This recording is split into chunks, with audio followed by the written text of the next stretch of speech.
বৃদ্ধাশ্রমটা আমরা ওভাবে প্রমোট করি না, কারণ আমি একটা ভয়ানক একটা বিষয় জানলাম যে বৃদ্ধাশ্রমটা যদি বেশি প্রচার প্রসার করা হয় তাহলে গেটে নাকি বাবা মাকে ফেলে রেখে চলে যায় রাতের অন্ধকারে, এবং বৃদ্ধাশ্রম আছে এটা জানলে মানুষ উৎসাহিত হয় যে না বাবা মাকে ওখানেও রেখে আসা যায়। তো এজন্য আমি এটা একটু কম প্রচার করি।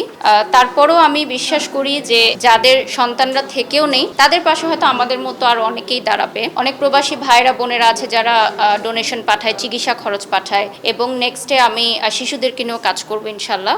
তো দেখা যাক। অনেক বছর আগেও একবার গেছিলাম আমি, এবার অন্য আরেকটা ফাউন্ডেশনে গেছি আমার মেয়ের জন্য স্পেশালি। যখন আমি প্রথম গেছিলাম তখন আমার মেয়ে হয়নি, তো আমার মেয়েকে দেখানোর জন্য আসলে যে পরিবেশটা কেমন। আর আমি মনে করি যারা বৃদ্ধাশ্রমে থাকে, বৃদ্ধ বাবা মারা, তারাও আসলে ছোট বাচ্চাদেরকে অনেক আদর যত্ন করে, যেমন আমার মেয়েকে ওরা খাওয়াই দিচ্ছিল, আদর করছিল। সো এটা আমার কাছে ভালো লেগেছে। বৃদ্ধাশ্রমটা আমরা ওভাবে প্রমোট করি না, কারণ আমি একটা ভয়ানক একটা বিষয় জানলাম যে বৃদ্ধাশ্রমটা যদি বেশি প্রচার প্রসার করা হয় তাহলে গেটে নাকি বাবা মাকে ফেলে রেখে চলে যায় রাতের অন্ধকারে, এবং বৃদ্ধাশ্রম আছে এটা জানলে মানুষ উৎসাহিত হয় যে না বাবা মাকে ওখানেও রেখে আসা যায়। তো এজন্য আমি এটা একটু কম প্রচার করি।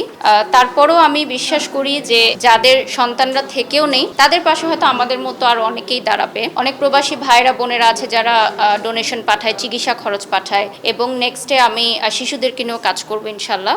তো দেখা যাক। অনেক বছর আগেও একবার গেছিলাম আমি, এবার অন্য আরেকটা ফাউন্ডেশনে গেছি আমার মেয়ের জন্য স্পেশালি। যখন আমি প্রথম গেছিলাম তখন আমার মেয়ে হয়নি, তো আমার মেয়েকে দেখানোর জন্য আসলে যে পরিবেশটা কেমন। আর আমি মনে করি যারা বৃদ্ধাশ্রমে থাকে, বৃদ্ধ বাবা মারা, তারাও আসলে ছোট বাচ্চাদেরকে অনেক আদর যত্ন করে, যেমন আমার মেয়েকে ওরা খাওয়াই দিচ্ছিল, আদর করছিল। সো এটা আমার কাছে ভালো লেগেছে।